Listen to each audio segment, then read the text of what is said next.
Carrie Chapman Catt once said, "The woman's hour has struck." She was talking about suffragists and their long struggle in the US, but what does the word suffragist mean to an average person living in the United States of America? For some, they perceive suffragists as selfish, brutal women who act only on their own behalf. However, to many others, just the word itself inspires great propensity, motivation, and perseverance. As for Brendan, Tsai, and me, we believe that Carrie Chapman Catt, in particular, was the epitome of a great leader and activist for women's rights. When one considers her accomplishments for women's civil rights, it is obvious that no one can question that Chapman Catt had led a struggling yet successful campaign towards equality. Her campaign has showed us that persistent urges to change a wrongful law and unique forms of protest such as marches and civil disobedience are required for any group to attain equality. The women's suffrage movement was a period of time in which many groups of women rallied together to promote true freedom and equality for women. Originally started by Elizabeth Cady Stanton, Lucretia Mott, Jane Hunt, and Martha Coffin Wright in 1848, Carrie Chapman Catt would soon take over as head of NAWSA, the National American Woman Suffrage Association. During this time period, women were not given the right to vote and were held to higher moral standards than men. They were also denied access to higher education and jobs other than being a wife and mother that were looked down upon. In this case, general society and even the federal government were against women's suffrage and conducted efforts to repress the suffrage factions. However, many great leaders emerged from the oppression. Carrie Chapman Catt was one of these leaders in the historical women's suffrage movement. As the leader of NAWSA, Catt adopted a respectful and conservative approach to gaining women's rights. Although her party and Alice Paul's party butted horns at times, Catt's excellent organizational skills and ability to compromise bridged the gap between the two factions, and their campaigns proved to be both extremely effective and successful. From her young, hard-working years as a child to her later years as a pro-suffragist, Carrie Chapman Catt truly took several steps toward gaining equality for all women.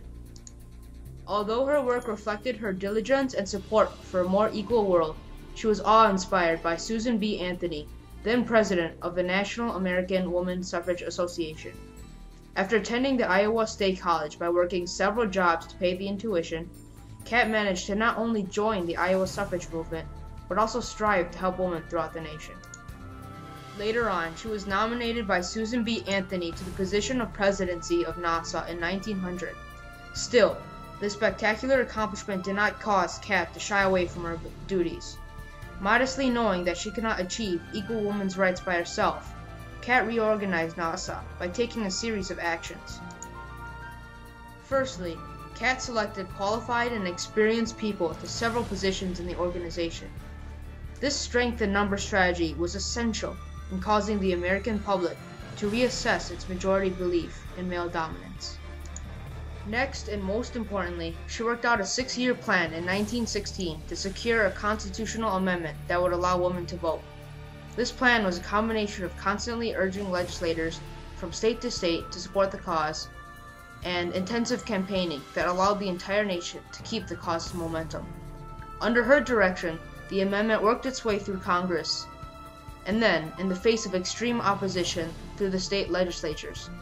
With the help of Carrie Chapman Catt, Tennessee became the 36th state to ratify the 19th Amendment on August 26, 1920. This last-minute addition was just enough to make the 3/4 cutoff, or 36 out of 48 states, that required these states' agreement to ratify it into the Constitution. As one can see, these actions were essential in the ratification of the 19th Amendment, and yielded results that revolutionized America and its beliefs. When one analyzes Madison's remedy in relation to this case study, which stated that enlarging the sphere or population helps to oppose oppression of the minority by the majority, one can see that the remedy had a crucial effect on the suffragist movement. Although Carrie Chapman Catt was born in Wisconsin and raised in Iowa, both suffrage-supporting states, numerous other states opposed pro-women's rights. Catt was fortunate to be raised in states supporting her cause, but millions of women were oppressed on a daily basis and berated as inferior to the male population. If it were not for Madison's logic, enlarging the sphere, those women would not have the numbers to oppose the tyranny. Fortunately, Carrie Chapman Catt used her leadership skills to persuade other women in other states to support her cause, one of her many actions that led to the ultimate ratification of the 19th Amendment.